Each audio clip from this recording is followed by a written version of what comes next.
श्री स्वामी समर्थ. नमस्कार मंडळी, स्वागत आहे तुमचे माझ्या यूट्यूब चॅनलवरती. आजचा दिवस तुम्हाला खूप छान, सुखाचा, आनंदाचा जाऊ हीच मी स्वामींच्या चरणी प्रार्थना करते आणि आपल्या आजच्या नवीन व्हिडिओला सुरुवात करते. आज 15 जून वार सोमवार आणि आज अधिक महिन्यातील सोमवती अमावस्या. जेव्हा अमावस्या तिथी ही सोमवारी येते तेव्हा त्या अमावस्येला सोमवती अमावस्या असे म्हणतात. आता ही सोमवती अमावस्या 3 वर्षातून एकदा येते, कारण ज्याप्रमाणे अधिक महिना हा दर 3 वर्षांनी येतो तसेच अधिक महिन्यातील येणारी प्रत्येक तिथी आणि अमावस्यासुद्धा दर 3 वर्षांनी येते. आणि अधिक महिन्यात सोमवती अमावस्या येणे हा अतिशय दुर्मिळ योग आहे. किती वर्षातून हा दुर्मिळ योग जो आहे तर तो निर्माण झालेला आहे. या सोमवती अमावस्येला पुरुषोत्तम अमावस्या असे सुद्धा म्हणतात. जी ज्येष्ठ महिन्यातील अत्यंत पवित्र आणि दुर्मिळ अशी सोमवती अमावस्या आज साजरी केली जाणार आहे. या अमावस्येचा प्रारंभ 14 जूनला दुपारी 12:24 झालेला आहे आणि समाप्ती आज सकाळी 8:24 झालेली आहे. पण उदयतिथीनुसार ही अमावस्या जी आहे तर आज सोमवारी संपूर्ण दिवसभर साजरी केली जाणार आहे आणि म्हणून या सोमवती अमावस्येचा व्रत, पूजा, स्नान, दान हे सर्व काही आपल्याला आजच्या सोमवारीच करायचे आहे. ज्योतिषशास्त्राच्या दृष्टीने आज सोमवती अमावस्येचा दिवस अत्यंत खास आहे, कारण या दिवशी अनेक शुभयोग जे आहेत तर ते जुळून येत आहे, ज्यामध्ये सर्वाधिक सिद्धियोग आणि अमृत सिद्धियोग सुद्धा आज या सोमवती अमावस्येला जुळून आलेला आहे. या दिवशी भगवान शिव, माता पार्वती, भगवान विष्णू आणि आपल्या पितरांची पूजा केली जाते. या दिवशी पितरांच्या शांतीसाठी दान, तर्पण आणि पिंडदान केले जाते. त्यामुळे प्रखर पितृदोष हा दूर होतो. विवाहित स्त्रिया पतीच्या दीर्घायुष्यासाठी आणि अखंड सौभाग्यासाठी या दिवशी उपवास करून पिंपळवृक्षाची पूजा करतात. या दिवशी मौन राहून पवित्र नद्यांमध्ये स्नान केल्याने अश्वमेध यज्ञासारखे पुण्य मिळते आणि म्हणूनच या सोमवती अमावस्येला स्नानाला खूप महत्त्व दिले जातं. या अधिक महिन्याच्या शेवटच्या दिवसाची समाप्ती सोमवती अमावस्याने येणे म्हणजे हा साधारण दिवस नाही. या दिवशी आपण जे काही प्रभावी उपाय करतो, ज्या काही सेवा करतो तर त्याचं आपल्याला निश्चित फळ प्राप्त होतं आणि म्हणूनच या दिवशी घरात खास काही प्रभावी उपाय जे आहेत तर ते केले जातात. आज व्हिडिओमध्ये मी तुम्हाला एक अतिशय प्रभावी असा उपाय सांगणार आहे. आपल्याला आजच्या सोमवती अमावस्येच्या दिवशी संध्याकाळी कापूरसोबत अशी ही एक वस्तू जाळायची आहे. ही वस्तू जाळल्याने घरातील भांडणे, वास्तुदोष, पितृदोष, नजरबाधा, शत्रू, त्रास, दारिद्र्य नष्ट होईल. घराची, मुलाची, पतीची खूप अशी प्रगती होईल. कुटुंबावर कितीही वाईट संकट येणार नाही. घरात अखंड लक्ष्मी वास करेल. तर अशी कोणतीही वस्तू जी आहे ती संध्याकाळी कापूरसोबत जाळायची आहे. हा उपाय कसा करायचा आहे याबद्दलची संपूर्ण माहिती मी आजच्या व्हिडिओमध्ये तुमच्यासोबत शेअर करणार आहे. त्यामुळे तुम्ही हा व्हिडिओ स्किप न करता शेवटपर्यंत नक्की बघा. चॅनलवरती नवीन असाल तर नक्की सबस्क्राईब करा आणि अशाच नवनवीन माहिती पूर्ण व्हिडिओ बघण्यासाठी बेल आयकॉन देखील प्रेस करा. सर्वात अगोदर तुम्हाला नोटिफिकेशन भेटेल त्यासाठी बेल आयकॉन प्रेस करायला विसरू नका.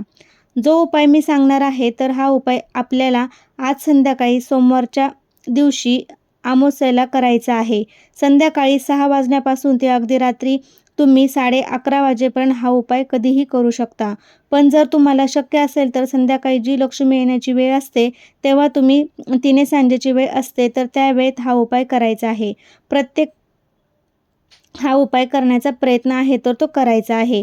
6 वाजण्यापासून ते रात्री 9:30 वाजेपर्यंत हा उपाय जर तुम्ही केला तर जास्त फळ त्याचं तुम्हाला मिळेल. वेळेमध्ये तर काही जमलं नाही तर तुम्ही 11:30 वाजेपर्यंत सुद्धा हा उपाय करू शकता. आता जो उपाय मी तुमच्यासोबत शेअर करणार आहे तर हा उपाय अतिशय प्रभावी आणि सात्विक उपाय आहे. हा उपाय जर आपण आपल्या घरात केला तर आपल्या घरातील नकारात्मकता, वास्तुदोष, पितृदोष हा दूर होतो आणि आपल्या घरातील वातावरण हे शुद्ध आणि प्रसन्न होते. तसेच सर्व देवी देवतांची कृपा ही देखील प्राप्त होते. आता आपल्याला ज्योतिषशास्त्रामध्ये सांगितलं जातं की दर अमावस्येला आपल्या पितरांची पूजा करावी, पण ते आपल्याला शक्य होत नाही. म्हणून किमान सोमवती अमावस्येला तरी आपल्या पितरांची पूजा करावी. आता पितरांची पूजा करावी म्हणजे नक्की काय करायचं तर आजच्या दिवशी आपल्या पितरांचे नाव घ्यायचे आहे आणि संध्याकाळी पिंपळवृक्षाजवळ एक दिवा लावायचा आहे. मोहरीच्या तेलाचा किंवा इतर कोणत्याही तेलाचा दिवा तुम्हाला पिंपळवृक्षाखाली लावायचा आहे, कारण त्यामध्ये साक्षात आपल्या पितरांचा वास असतो. भगवान विष्णू, माता लक्ष्मी या वृक्षामध्ये वास करतात आणि जेव्हा आपण पिंपळवृक्षाखाली दिवा लावतो तेव्हा पितृ जे आहे तर ते तृप्त होतात आणि आपल्या कुटुंबाला, आपल्या मुलांना ते आशीर्वाद देत असतात. म्हणूनच पिंपळवृक्षाखाली एक दिवा नक्की लावा. पिंपळवृक्ष तुमच्या घराजवळ नसेल तर आपल्या घरामध्येच दक्षिण दिशेला तोंड करून तुम्हाला एक दिवा लावायचा आहे, कारण दक्षिण दिशा ही पितरांची दिशा मानली जाते. म्हणूनच तेथे दिवा लावल्याने ते आपल्यावरती प्रसन्न होतात. आता आपण पाहूया की संध्याकाळी कापूरसोबत आपल्याला अशी कोणती वस्तू जी आहे तर ती जाळायची आहे, किंवा कापूरसोबत ही वस्तू जाळल्याने कोणते फळ शुभ प्राप्त होतं. तर जर आपल्या घरामध्ये सतत वादविवाद, क्लेश, भांडणे होत असतील, तर ही भांडणे आई मुलांची असेल किंवा नवरा बायकोची असेल, सतत घरामध्ये कटकटी होत असेल, तर घरामध्ये कधीही लक्ष्मी स्थिर राहत नाही. आपल्या घरामध्ये सतत पैशांचा आर्थिक अडचणी येत असतील, म्हणूनच यासारख्या समस्या जर तुम्हाला घरामध्ये असेल तर हा उपाय तुम्हाला करायचा आहे. कारण कापूर जाळल्यानंतर मागे काही उरत नाही, तो संपूर्ण जळून नष्ट होतं. त्याचा अंशसुद्धा शिल्लक राहत नाही. त्याप्रमाणे जेव्हा आपण हा उपाय आपल्या घरात करतो, तेव्हा आपल्या घरातील सर्व दोष जे आहेत तर ते संपूर्णपणे नष्ट होतात आणि घरात सकारात्मक ऊर्जाचा संचार होतो. कारण कापूरचा हा धूर देवी देवता आणि शुद्ध मानला जातो, जो आपल्या घरात पूजास्थानाला पवित्र आणि सकारात्मक ऊर्जेने भरतो. जेव्हा आपण अमावास्येच्या दिवशी आपल्या घरात कापूरसोबत काही उपाय करतो, तेव्हा घरातील वातावरण सुगंधी होते, नकारात्मक ऊर्जा, इडापिडा, नजरबाधा देखील दूर होतात आणि हा उपाय केल्याने घरातील क्लेश थांबून आनंदाचे वातावरण हे सुद्धा निर्माण होते. तसेच हा उपाय इतका प्रभावी आहे की हा उपाय आपल्या घरातील प्रखर पितृदोष दूर होऊन घरात सुख, शांती, समृद्धी नांदते. तसेच मुलांची चिडचिड आहे ती देखील कमी होते, घरातील नकारात्मकता दूर होते, मुलं हट्टीपणा, चिडचिडपणा हा देखील कमी होतो. आता हा उपाय संध्याकाळी करण्यासाठी आपल्याला सर्वप्रथम हातपाय स्वच्छ धुवून घ्यायचे आहे. देवघरामध्ये दिवा प्रज्वलित करायचा आहे. धूप, दीप, अगरबत्ती लावून घ्यायची आहे. मुख्य प्रवेशद्वार हा उघडा करून ठेवायचा आहे. खिडक्या सुद्धा उघड्या करून ठेवायच्या आहे आणि यानंतर उपायाला सुरुवात करायची आहे. आता उपाय करण्यासाठी आपल्याला एक नारळ घ्यायचा आहे. नारळामध्ये पाणी नसेल असा नारळ तुम्हाला घ्यायचा आहे आणि 7 भीमसेनी कापूरच्या वड्या घ्यायच्या आहे. भीमसेनी कापूर नसेल तर साधा कापूर तुम्ही घेतला तरी चालेल. यानंतर तुम्हाला हा नारळ घेऊन आपल्या देवघरासमोर उभं राहायचं आहे आणि नारळ तुम्ही एका तहामानामध्ये ठेवा आणि तहामान आपल्या हातामध्ये घेऊन एक कापूरवडी ही तुम्हाला त्या नारळावरती ठेवायची आहे आणि यानंतर हा कापूर आपल्याला प्रज्वलित करायचा आहे. कापूर प्रज्वलित केल्यानंतर तुम्हाला श्री स्वामी समर्थ या मंत्राचा जप करायचा आहे, किंवा ओम नमः शिवाय, ओम नमो भगवते वासुदेवाय नमः, किंवा ओम नमः शिवाय या मंत्राचा जप केला तरी चालेल.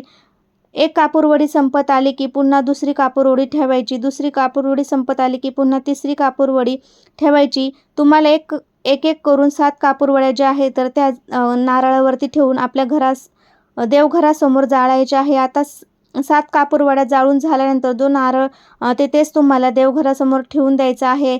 जर नारळाला तडा गेला, म्हणजेच नारळ जर फुटलं, तर समजून घ्यायचं आपल्या घरामध्ये काहीतरी दोष किंवा नकारात्मकता होती आणि ती नारळाने शोषून घेतलेली आहे आणि आपल्या घरातले सर्व दोष आहे तर ते नाहीसे झाले आहे. मग ती नारळ जर तुम्हाला तुटला, म्हणजे त्याला तडा जर गेला, तर तो तुम्हाला दुसऱ्या दिवशी निर्माल्यामध्ये टाकून द्यायचा आहे, किंवा एखाद्या खड्ड्या करून त्यामध्ये तुम्हाला हा पुरून टाकायचा आहे. पण तो नारळ तुम्हाला खायचा नाही आणि हा जर नारळ व्यवस्थित राहिला तर तसाच पिशवीमध्ये बांधून ठेवा आणि पुढच्या अमावास्येला पुन्हा त्यावरती तुम्हाला हा कपूर होम करायचा आहे. या सोमवती अमावास्येला पुढे 5 अमावास्या तुम्हाला हा उपाय करायचाच आहे, घरात करायचा आहे. बघा, हा उपाय जेव्हा तुम्ही तुमच्या घरात करतात, हा उपाय कपूर होम जेव्हा तुम्ही तुमच्या घरात करतात, तेव्हा सर्व देवी देवतांची कृपा जी आहे तर ती आपल्यावर प्राप्त होते. जेव्हा आपण हा कपूर होम आपल्या घरात करतो, तेव्हा घरातील प्रकृती पितृदोष, कालसर्पदोष तसेच वास्तुदोष याचा देखील प्रमाण कमी होते. आपल्या शास्त्रामध्ये सांगितल्याप्रमाणे कपूर होम करताना नारळावरती कापूर जाळला जातो आणि नारळातील पाणी जे गंगेसाठी पवित्र मानले जाते आणि या होमामुळे हरिद्वारच्या ब्रह्मकुंडावर यत्न केला इतकेच पुण्य जे आहे तर ते आपल्याला प्राप्त होते. तर प्रत्येकाने हा उपाय जो आहे तर तो करायचा आहे. घरामध्ये मासिक धर्म, सुतक, विटाळ असेल तर तुम्ही हा उपाय करू नका. जर स्त्रीला मासिक धर्म असेल तर घरातील इतर व्यक्तींकडून तुम्ही हा उपाय करून घ्यायचा आहे. तर अशा प्रकारे हा उपाय नक्की करा.